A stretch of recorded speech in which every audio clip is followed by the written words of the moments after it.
नमस्कार दर्शक बंधु the divine tales Odia YouTube channel को आपण मानक स्वागत।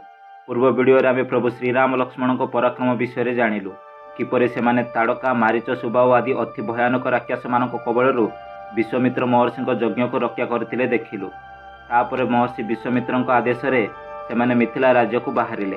तापरे कौन हैला शिवधनुष कहानी कौन, जनक महाराज एहीपरि स्वयंवर आयोजन करिवार कारण कौन, आसंतो जानिबा। महर्षि विश्वामित्र सह राम लक्ष्मण मिथिला रे पहुंची देखिले जे सेठारे अति सुंदर भावे फूल सुसज्जित होईछि। मिथिलार राजा जनक अतिथि मानक पई सब प्रकार अरेंजमेंट करिसंती। महर्षि विश्वामित्र और राम लक्ष्मण सेठाको जाई तांको पई सजा जाइतिबा सीट रे आराम रे बसिले। जेतेबेले राजा जनक जानिले जे महर्षि विश्वामित्र आसिचंती से दौड़िकी आसी तांको पाद वंदना कले। तापरे राजा जनक विश्वामित्र को कहिले, हे महर्षि आपणको आसीबा जोगु यही स्थान पवित्र हो गला। मो झील सीता देवी ता स्वयंवर आपणको आशीर्वाद पाई निजको भाग्यवती मन करिवो। तेणु आपण ए महान कार्य समाप्त होला पर्यंत एटारे रही आशीर्वाद करंतु। यह शुणी विश्वामित्र महर्षि जनक महाराज को आशीर्वाद देले। हठात जनक महाराज को आखि श्रीराम लक्ष्मण को ऊपर पड़ा। से देखि जनक महाराज कहले, हे महर्षि ए दिव्य बालक दुहे किहे? तांको मुख देवता मान परि चमकुछि, तांको आखि सुंदर व दीप्तिमान दिसुछि। एमाने निश्चित देवलोकरू आसिचंती। एकथा शुणी विश्वामित्र कहिले, हे जनक महाराज एमाने होउचंती राम व लक्ष्मण। ए दुहे दशरथ महाराज दिव्य संतान। एई माने ही ताड़का को मारी मो यज्ञ पूरा करिवारे साहाय्य कले। एही कथा शुणी राजा जनक अति आनंदित हेले। तापरे विश्वामित्र महर्षि कहिले, ए दुहे आपणको पाखे थिबा महादेवଙ୍କ दिव्य धनुष देखियाको एटाको आसिचंती। तापरे राजा जनक से दिव्य धनुष किपरि पाइले वर्णना कले। जनक महाराज कहिले, थरे दक्ष प्रजापति गोटे महान यज्ञर आयोजन कले। से महादेव और निज झील सतीदेवी व्यतीत अन्य समस्त देवता और मुनि ऋषि को इनवाइट करथिले। दक्ष प्रजापति सतीदेव को समस्त सामना रे इनसल्ट करथिले। एयाको सह्य करि न पारि सतीदेवी यज्ञ कुंड रे पसिकी सुसाइड करदेले। एयाको केही भी प्रतिरोध कले नाही। या देखि महादेव रागिकी निजर रुद्र रूप धारण कले। से एक हाथ में एक दिव्य धनुष धरी यज्ञशाला रे पहुंचले। तांकर से रुद्र रूप देखि सेठारे थिबा देवता और मुनि ऋषिगण भय कंपिबाकू लागिले। समस्त को नजर पकाई महादेव कहिले, तमे माने केही भी सतीदेवी को होउतिबा अपमान को अटकेबाकू चेष्टा कल नाही किंबा सुसाइड करिबारु रक्षा कल नाही। फल समस्ते एही पापर भागीदारी। एबे ही दंड आखर समस्त को मुंड काटिदेबी। यह शुणी समस्ते महादेव पाद तले पड़ी क्षमा मागिले। महादेव से क्षमा करी देवरथ जे कि जनक महाराज पूर्वज से धनुष्टी को देदेले। से दिन जनक महाराज पूर्वज जनक महाराज जाए समस्ते से दिव्य धनुष को पूजा करी आसुचंती। जनक महाराज सीता देवी जन्म रहस्य को राजा जनक बिल चाष कराउथिबा बेले एक सुनार पेटी पाइले। ताकू खोलिया परे सेटारे एक दिव्य संतान थिला। ताकू घर को आनी नाम सीता बोली रखिले। जनक महाराज देखिले जे सीता देवी खेलुवा बेले से दिव्य शिवधनुष को आराम रे उठे देले। या देखि जनक महाराज प्रतिज्ञा कले जे ये भी से शिवधनुष रे स्ट्रिंग लगे पारिबो, पुणी सीता देवी मैरेज करिवे। एहीपरि समस्त कथा सरिला बेलू सब देश इनवाइट होइतिबा राजा महाराज आसी पहुंची गले। तापर आरंभ हैला महायज्ञ।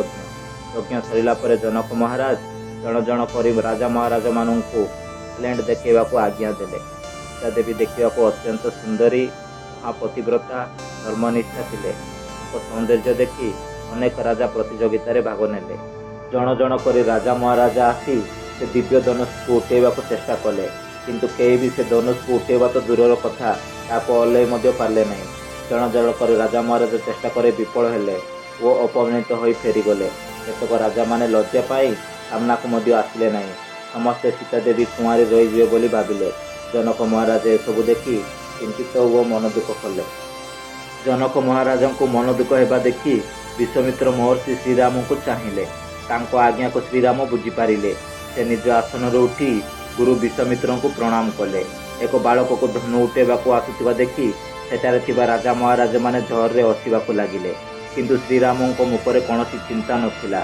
से सीधा धनु पाखक जाई ताकू भल भाव तनकी देखिले। तापरे प्रणाम करी अति सहजरे खेलना को उठेबा परि उठेदेले। किछि समय पाई समस्ते चुप होई सरप्राइज होइकि चाहिए। सेमानक मध्यरु गोटे आवाज आसिला, जय श्रीराम। से थिले लक्ष्मण। ତାପରେ ସମସ୍ତେ ତାଳି ମାରି ଶ୍ରୀରାମଙ୍କର ଜୟ ଜୟକାର କଲେ। ସୀତା ଦେବୀ ଆସି ରାମଙ୍କ ଗଳାରେ ବରଣମାଳ ପକାଇଦେଲେ। ଜନକ ମହାରାଜ ଅତ୍ୟନ୍ତ ଖୁସି ହୋଇ ମହାରାଜା ଦଶରଥଙ୍କ ପାଖକୁ ନିମନ୍ତ୍ରଣ ପତ୍ର ପଠାଇଲେ। ଦଶରଥ ମହାରାଜ ଏହା ଶୁଣି ଗର୍ବ ଅନୁଭବ କଲେ। ତାଙ୍କ ପୁତ୍ରଙ୍କର ବୀରତ୍ୱ କଥା ଶୁଣି ତିନି ରାଣୀ ଖୁସିରେ ନାଚିବାକୁ ଲାଗିଲେ। ଅଯୋଧ୍ୟାବାସୀ ଏ ଖୁସି ଖବର ଶୁଣି ହଜାରେ ଆଖିରେ ରାମଙ୍କ ଆଗମନକୁ ଅନେଇକି ରହିଲେ। ରାଜା ଦଶରଥ ନିଜର ରାଣୀ ଓ ମନ୍ତ୍ରିମଣ୍ଡଳ ସହ ମିଥିଳା ଆଡ଼କୁ ଅଗ୍ରସର ହେଲେ। ସେଠାରେ ପ୍ରଭୁ ଶ୍ରୀରାମଙ୍କ ସହ ସୀତାଙ୍କର ମ୍ୟାରେଜ ବଡ଼ ଧୁମଧାମରେ ହେଲା। ଏହା ସହ ଲକ୍ଷ୍ମଣ ଓ ଉର୍ମିଳାଙ୍କ ମ୍ୟାରେଜ ମଧ୍ୟ ହୋଇଗଲା। ପ୍ରଭୁ ଶ୍ରୀରାମ ଓ ଲକ୍ଷ୍ମଣଙ୍କ ମ୍ୟାରେଜ ପରେ ମହାରାଜା ଦଶରଥ ନିଜର ପୁତ୍ରବଧୂଙ୍କ ସହ ନିଜ ରାଜ୍ୟ ଅଯୋଧ୍ୟାକୁ ଫେରୁଥିଲେ। ହଠାତ୍ ଦେଖିଲେ ଦୂରରୁ ଜଣେ ବୀର ଚାଲିକି ଆସୁଛନ୍ତି। ତାଙ୍କ କେଶ ଋଷିମାନଙ୍କ ପରି ବନ୍ଧା ହୋଇଛି। ଦେହରୁ ଦିବ୍ୟ ତେଜସ୍ ବାହାରୁଛି। ସେ ଚାଲିକି ଆସିଲେ ପୃଥିବୀ କମ୍ପୁଛି। ଗୋଟିଏ ହାତରେ ପରଶୁ ଓ ଅନ୍ୟ ହାତରେ ଏକ ଧନୁ ଧରି ରାଗରେ ଚାଲି ଚାଲି ଆସୁଛନ୍ତି। ତାଙ୍କ ମୁଖ ଦେଖି ସମସ୍ତେ ଭୟରେ ତରିବାକୁ ଲାଗିଲେ, କାରଣ ସାମ୍ନାରେ ଆସୁଥିଲେ ରୁଦ୍ରପ୍ରତାପୀ ପରଶୁରାମ, ଯିଏକି 21 ଥର ପୃଥିବୀକୁ କ୍ଷତ୍ରିୟ ଶୂନ୍ୟ କରିଥିଲେ। ସେ ଆସି ଶ୍ରୀରାମଙ୍କ ସାମ୍ନାରେ ଠିଆ ହୋଇ ପାଦରୁ ମୁଖକୁ ଦେଖିଲେ। ସମସ୍ତେ ନିଶବ୍ଦ, କାହାର ପାଟିରୁ କଥା ବାହାରୁନି। ତାପରେ ରାଜା ଦଶରଥଙ୍କୁ ଅନେଇ କହିଲେ, ତାହେଲେ ଏହି ବାଳକ ମୋ ଗୁରୁଙ୍କର ଧନୁକୁ ଭାଙ୍ଗିବାର ସାହସ କଲା, ଏଥିପାଇଁ ତାକୁ ମୃତ୍ୟୁଦଣ୍ଡ ଦିଆଯିବ। ଏହା ଶୁଣି ରାଜା ଦଶରଥ ପରଶୁରାମଙ୍କୁ କହିଲେ, ହେ ମହାତ୍ମା, ଆପଣଙ୍କ ସମ୍ମୁଖରେ ଆମେ କେତେ, କିନ୍ତୁ ମୋ ପୁତ୍ର କି ଅପରାଧ କଲା କୁହନ୍ତୁ। ଏହା ଶୁଣି ପରଶୁରାମ ଅଧିକ ରାଗିଗଲେ। ସେ ଶ୍ରୀରାମଙ୍କୁ କହିଲେ, ତୋର ଏତେ ସାହସ, ଶିବ ଧନୁଷକୁ ଭାଙ୍ଗିଲୁ? ତୋର ଯଦି ଏତେ ଶକ୍ତି ଅଛି, ନେ ପିନାକା ନାମକ ଧନୁଷକୁ ଉଠେଇକି ଦେଖ। ଏହା ଶୁଣି ପ୍ରଭୁ ଶ୍ରୀରାମ ନମ୍ର ଭାବରେ ପରଶୁରାମଙ୍କୁ ପ୍ରଣାମ କରି ତାଙ୍କ ହାତରୁ ଧନୁଷଟିକୁ ଗ୍ରହଣ କଲେ। ତାଙ୍କ ଅସ୍ତ୍ରର ସ୍ପର୍ଶରେ ପରଶୁରାମ ଶ୍ରୀରାମଙ୍କୁ ବିଷ୍ଣୁଙ୍କ ଅବତାର ବୋଲି ଜାଣିପାରିଲେ। ସେ ଶ୍ରୀରାମଙ୍କୁ ପ୍ରସନ୍ନତାର ସହ ଆଶୀର୍ବାଦ କରି କହିଲେ, ହେ ରାମ, ବର୍ତ୍ତମାନ ମୋର କାର୍ଯ୍ୟ ସମାପ୍ତ ହୋଇଛି। ଏବେ ଆପଣ ସ୍ୱୟଂ ଧର୍ମ ରକ୍ଷା ପାଇଁ ଅବତାର ନେଇଗଲେଣି। ଏଣୁ ମୁଁ ହିମାଳୟକୁ ତପସ୍ୟା ପାଇଁ ଯିବି। ଏହାପରେ ପରଶୁରାମ ଚାଲିଗଲେ। ସମସ୍ତେ ଏ ଘଟଣାମାନ ଦେଖୁଥିଲେ। ସେମାନେ କିଛି ବୁଝିପାରୁନଥିଲେ, କିନ୍ତୁ ପରଶୁରାମଙ୍କୁ ଶ୍ରୀରାମ ଶାନ୍ତ କରାଇବା ଦେଖି ଆଶ୍ଚର୍ଯ୍ୟ ହୋଇଗଲେ ଓ ସମସ୍ତେ ଖୁସିରେ ଘରକୁ ଫେରିଲେ। ନେକ୍ସଟ ଭିଡ଼ିଓରେ ଆମେ ଶ୍ରୀରାମ କାହିଁକି ବଣକୁ ଗଲେ ଜାଣିବା। ତାପରେ ରାଜା ଦଶରଥ କୌଶଲ୍ୟାଙ୍କୁ ଏପରି ଅଦ୍ଭୁତ ବର ଦେବାର କାରଣ ମଧ୍ୟ ଜାଣିବା। ଭିଡ଼ିଓଟି ଭଲ ଲାଗିଥିଲେ ଲାଇକ୍ କରି ସବସ୍କ୍ରାଇବ୍ କରିଦିଅନ୍ତୁ ଓ ବେଲ୍ ଆଇକନ୍ଟିକୁ ଦବାଇ ଅଲ୍ ନୋଟିଫିକେସନ୍ଟିକୁ ଅନ୍ କରି ରଖନ୍ତୁ, ଯାହାଫଳରେ ଆମର ପରବର୍ତ୍ତୀ ଭିଡ଼ିଓ ଆପଣଙ୍କ ପାଖକୁ ଅତି ସହଜରେ ପହଞ୍ଚି ପାରିବ।